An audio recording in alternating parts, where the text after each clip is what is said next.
said, I'm a scientist, I'm a biologist. My career is focused on understanding human romantic and sexual relationships.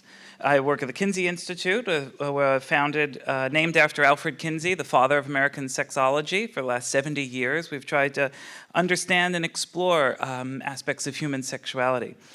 And often I get a question around people's relationships, and they say, well, what do we know? What does the data tell us about the things that bind us together? It's one of the reasons many of us are probably here this weekend is, well, there's this thing, this intimacy that so many of us experience. I think that's true. It's part of human nature, this aspects, this craving, this desire for closeness, for connection, of not just friends, but something a little bit more than that, something a little bit that has a sexual component, but doesn't necessarily mean you're having sex with the person, that has a deeper understanding beyond just a friendship. We crave it, right? We know that. We see that places all over the world. Every society anthropologists have looked, there's evidence of romantic love, of people who write about and sing about and dance about and create music and art and culture about aspects of relationships, of those deeper connections. And that's, I think, what we'll explore a lot this weekend.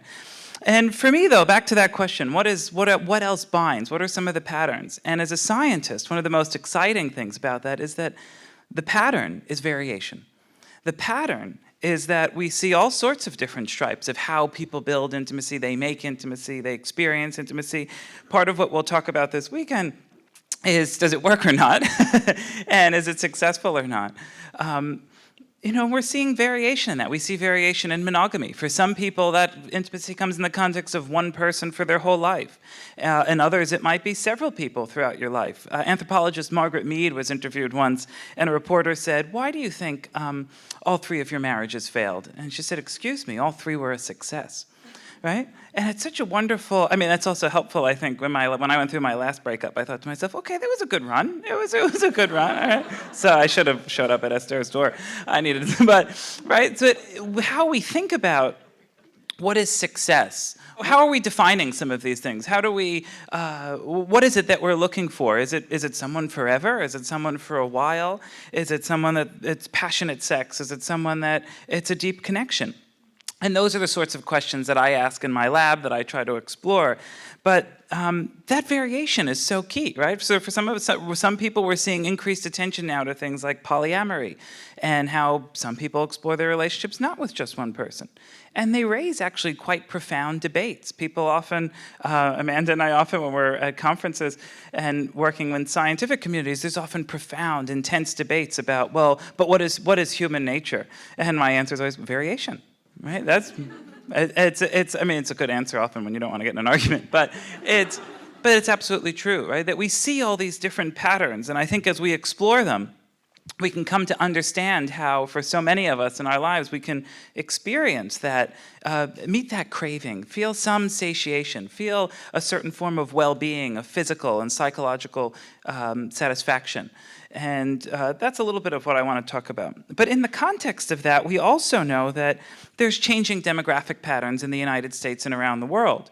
So since 2010, I've been working with Match.com on a study we call Singles in America. And the reason why is, so Match is interested because it's their clients. I'm interested because I think there's an interesting behavioral phenomena going on. In the United States today, over 100 million adults are single. That's close to 40% of the adult population, moving in and out of romantic and sexual relationships across the life course. There is almost no other society we know of in the cross-cultural literature that so many adults are single at that given time. There is some data now that there's something similar happening in Japan, but it's relatively unusual. So why is that? What's going on? I think it says all sorts of things. Some people have argued that this is a pattern that's maybe started since World War II with greater industrialization. Women had more autonomy in relationships. Right? They didn't necessarily have to initiate a relationship so young in their life, but these are pretty big patterns. And they're patterns, I'm an evolutionist. I like to make big sweeping statements. Like, in the last 4 million years, humans have done da-da-da-da. Right?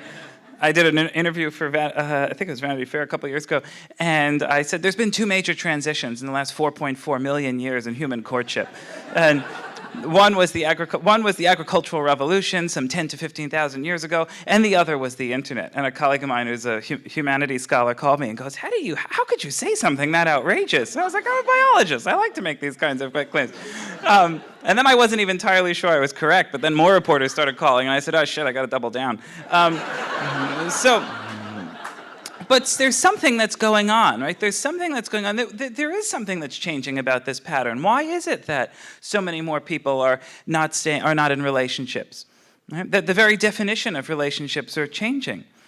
There's these huge demographic changes, so it makes it also quite an exciting time for those of us to think about what are we doing in our relationships? What do we want to get out of them? How do we study them? How do we understand them? In some ways, it's exciting, but it's also daunting, right? So what I want us to do, as we sort of set up the weekend, is as a scientist, I want to think about a lot of this weekend is going to be focused on how do we amplify our relationships? How do we make them better? How do we experience intimacy? But I want you to take a few moments to really think about what is that? What is it that we're talking about when we talk about intimacy? And what is the larger context, right? So we want to promote this sort of radiant intimacy, but what is it that's going on in the background? What else are we experiencing in society today, right? Many of us have seen that in major periodicals. There's been questions about, are we experiencing a loneliness epidemic, both in the United States and throughout the developed world, right? More people are reporting high rates of loneliness in various psychological studies, particularly older people, older Americans. People are living longer than ever before. They're living alone often longer than ever before. In Eric Klinenberg's book, looking at the heat wave, the 1993 heat wave in Chicago, he argued it became a public health crisis, right? That people were in their homes by themselves in older ages dying, right? But there also appears to be something psychological going on. We know that loneliness has all sorts of physical and psychological negative health effects, right?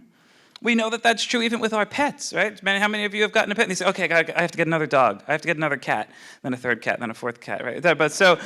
But we know that we're not unique in that. Many social species, in fact, it's the very definition of a social species, right? That's what we are. We need that human connection.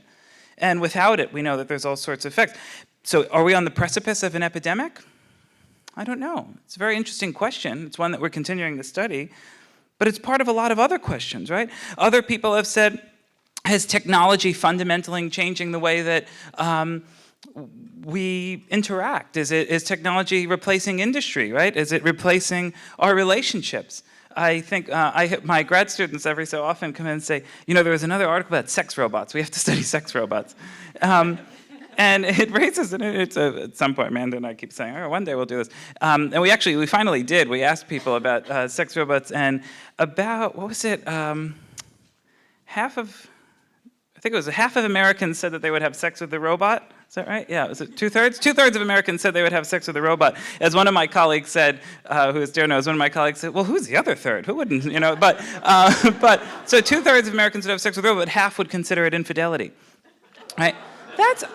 Isn't that fascinating? What does that tell us about human behavior, human psychology, how we're connecting, right? That there are these markets that are exploding, that technologies are changing the way we date, the way we socialize, the way we talk, right? If you're in a long-distance relationship, how do you connect? Do you connect by phone? Do you text every day? There's profound questions about our relationships that technology is changing, often in industry, but also in our intimate, in our romantic and sexual lives. We know that some people have suggested, actually most psychologists suggest that we know that adolescent depression is on the rise. It's been on the rise for the last few years in every major study that's done. What is that? Why is that? One of the arguments is that it has to do with the increased use of smartphones, that there is not that physical connection, that the human animal is wired and needs that form of physical connection, and without it we start to see all these negative effects. That's what most developmental psychologists believe is leading this effect, right? We see headlines all the time that we're in the midst of a dating apocalypse. I don't think it's quite that bad, but we're awfully close, right? That something that's going on. What is dating? When Amanda and I teach a big course on relationships at Indiana University, and students will ask the science of relationships, and students will say, well, it's just, I just want to go on a date.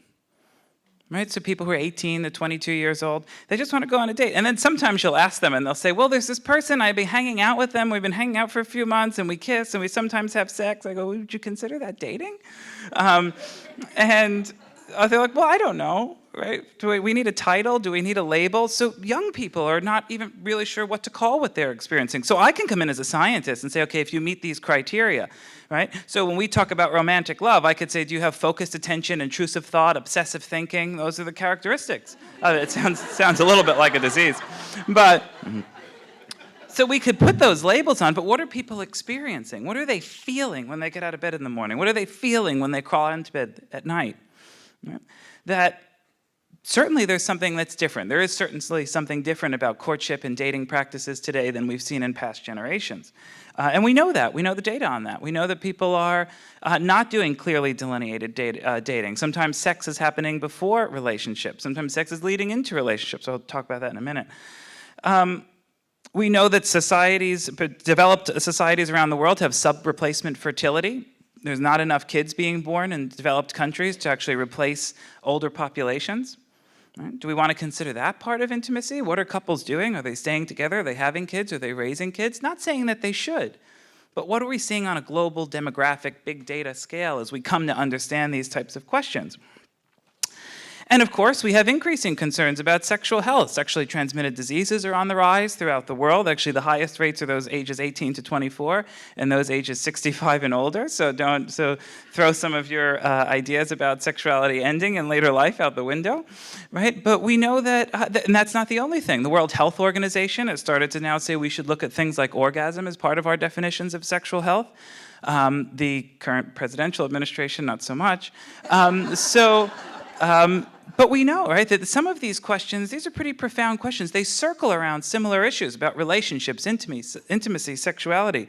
Well, what the heck is going on? And when we think about radiance, intimacy, are we at a state of radiance or a state of crisis? Right? What's going on in society today? How we feel, what we want, are we getting it? Well, I think there's a couple of questions. I'm going to get more positive, don't worry. Right?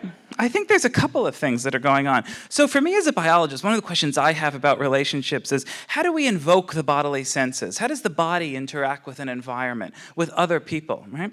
The body is always, an organism is always in a social and physical environment. And a social and physical environment always has organisms, right? The nature-nurture wars are dead. No one's academics aren't seriously debating that anymore. What we want to understand is, how does it interact? How does nature and nurture interact to produce our behaviors, our experiences, our responses, our desires? Right? Those are the most complex questions. In fact, they're more complex. Now they're more difficult because you get the sort of humanists and biologists in a room and we don't even speak the same language. Right? But part of that is, so for instance, when we think about, so the most common way to meet someone today is the internet. Right? It's the most common way for a single in America to meet someone, more than friends or church or clergy or family. Right? It's the internet. It's the number one. Well, that's good and that's bad. But for me, when I think about the science of that, how does that change in terms of courtship that involved seeing someone else's body language, hearing their voice, looking at their facial structure and their symmetry, smelling them, invoking pheromonal mechanisms that have evolved over millions of years, maybe feeling them, maybe tasting them. Right? We invoke the bodily senses in courtship and feelings of attraction. How does that change when you're on a mobile-mediated platform? How does that change if you're swiping left and right? It's not to say it's better or worse. I have my opinions, right? But it is to say that it's a different platform. It's a different way that we're invoking those courtship mechanisms that have evolved over millions of years, right? There isn't a species on this planet that'll mate with just anything. I mean, maybe a college student in a dorm, but, right? But not really. Not even a white rat in a cage will do it, right? That we know that there's all sorts of mechanisms that are involved in this process. But they're changing. How we're invoking it is changing. As a scientist, it's in some ways the most exciting time in history. But it's also, we could say, well, maybe a bit troubling, because there's so much we don't understand.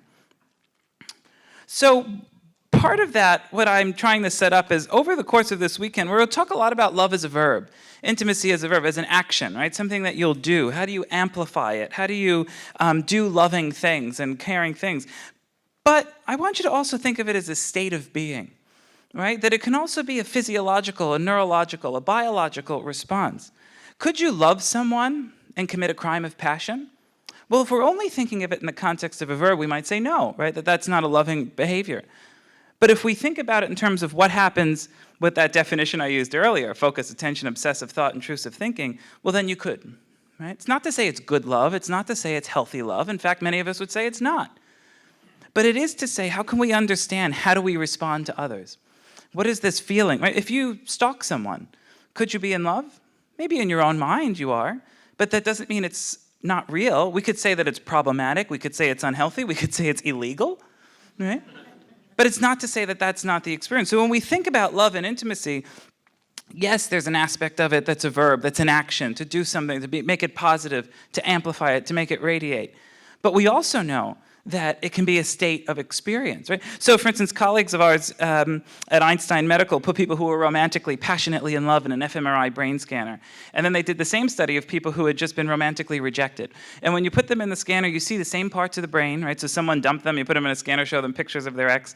And the same parts of the brain that go off in terms of desire, craving. They still miss the beloved. But then there's also unique parts of the brain that are remarkably similar to cocaine withdrawal, right? And doesn't that make sense, right? People, why do you lose weight when you go through a breakup? Why do you go into a state of despair?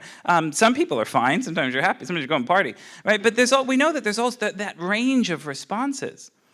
It's social, it's biological, it's psychological, of the sorts of things we can do. And that intensity, right? Although we often think about the silly things that people do for sex, it's the things that people do for love. People around the world live and die for love. They don't generally do it just for sex. Right? And part of that is because of that response. Even if it's not great, we know that that's part of what we feel. Right? Many of us have been there. Many of us have had a relationship. You go, this is not a great relationship. This is not a healthy relationship. This is an inconvenient relationship. But God, I can't stop thinking about them.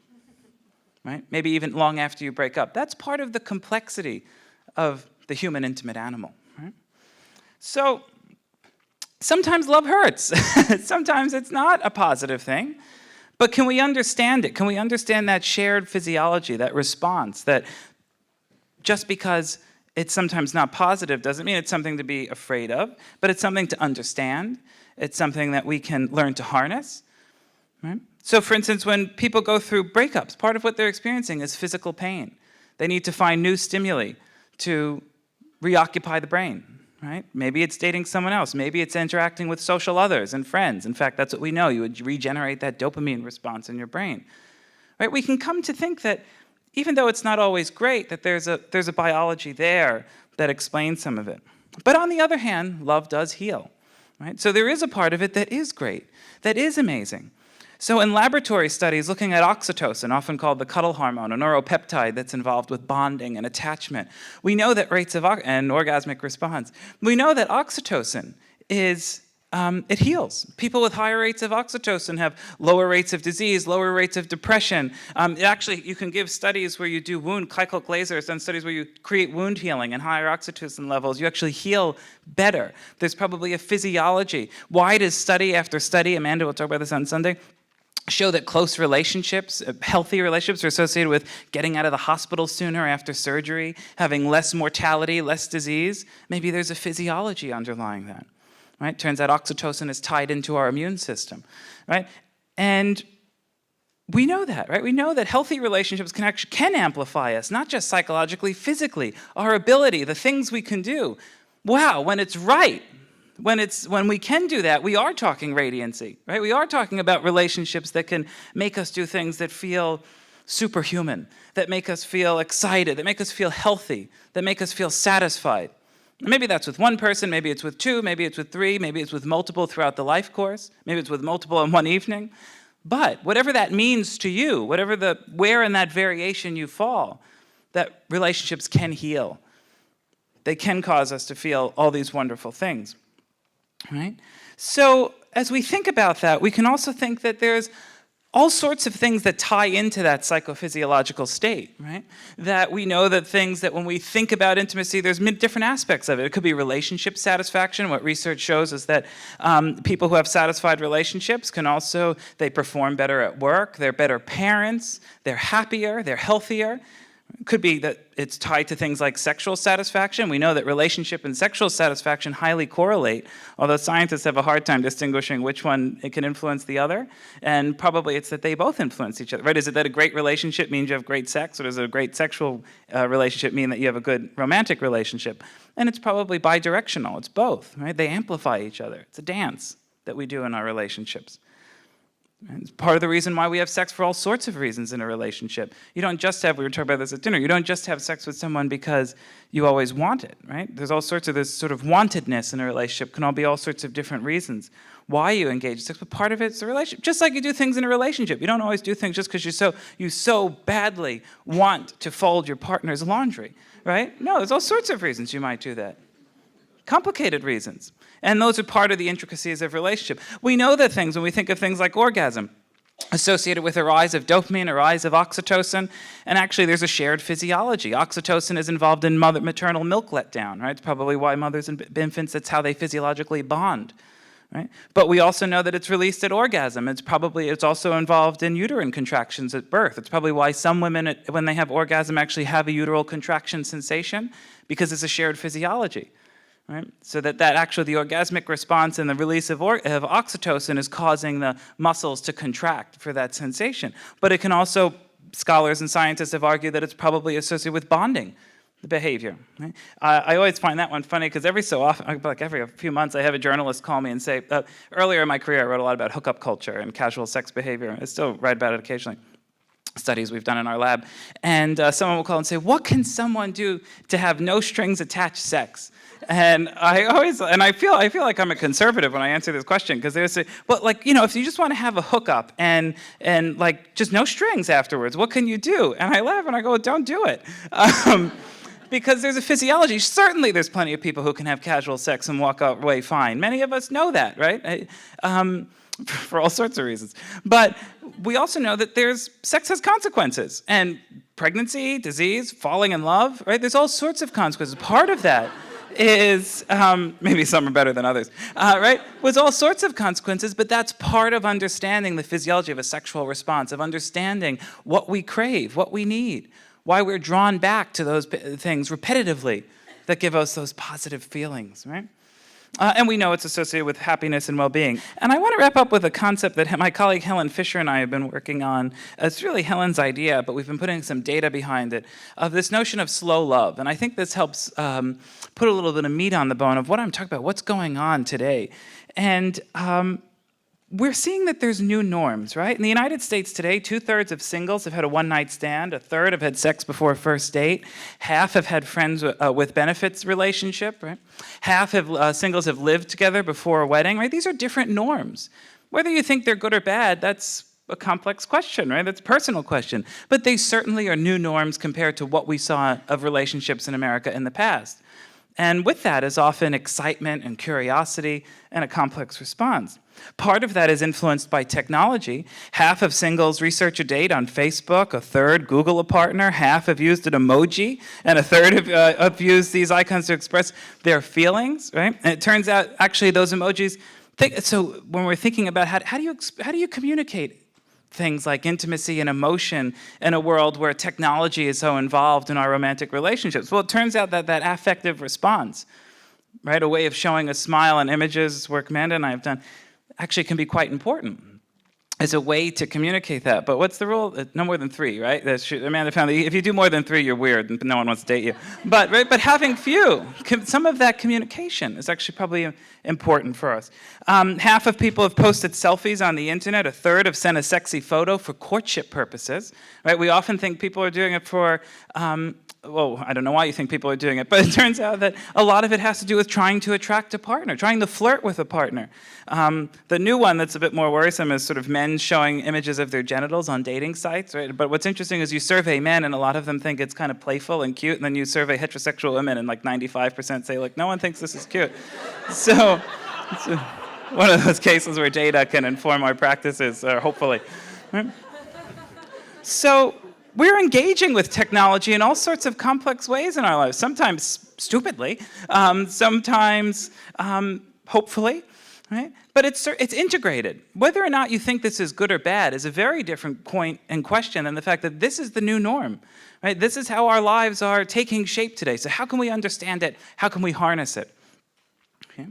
Part of what I think is going on is that we're seeing that all of that research, all of that engagement, it's not that there's an end of courtship, it's not that there's an end of dating, it's that people, particularly young people, are spending more time, right? Why we call this slow love. They're spending more time getting to know a partner, flirting with the partner, dating multiple people. So sex happens fast, right? We'll say that this is a hookup generation, right? So sex might occur earlier in a relationship, and the types of behaviors that really occur are different, right? What sex researchers call like the hierarchical reordering of sexual behavior. So people in like college students today will have their first oral sex for their first intercourse, whereas their parents' generation had their first intercourse before their first oral sex experience. The behaviors, the orders of them are changing, right? So I'll tell my students often, when I teach in the fall, and I go, when you go home for Thanksgiving, ask your parents if they had intercourse first or oral sex. And inevitably one, I'm going to get fired one day, but inevitably one comes home and goes, guess what my grandma said? And, but something is going on about the behaviors changing, the order of them, of what they mean, the meaning of them. Right?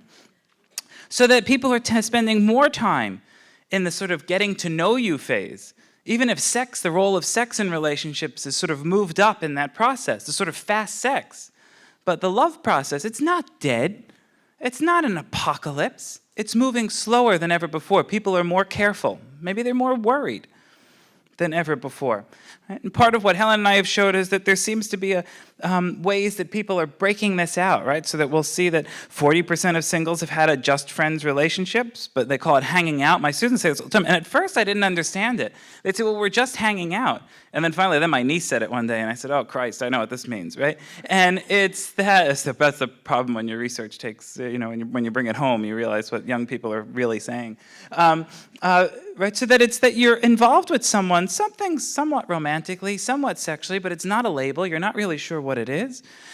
More than half of singles have had a friends with benefits relationship. Again, I'm not a moralist. I'm not here to say it's good or bad, but I am here to say that it's different. Right? We're seeing different patterns than we've seen in past generations that I think is making intimacy more complex than ever before, but also more exciting to understand. And 44% of singles have gone out on an official first date. So people are still dating. People are still looking. Over 110 million Americans that are singles, they're still engaging in this activity.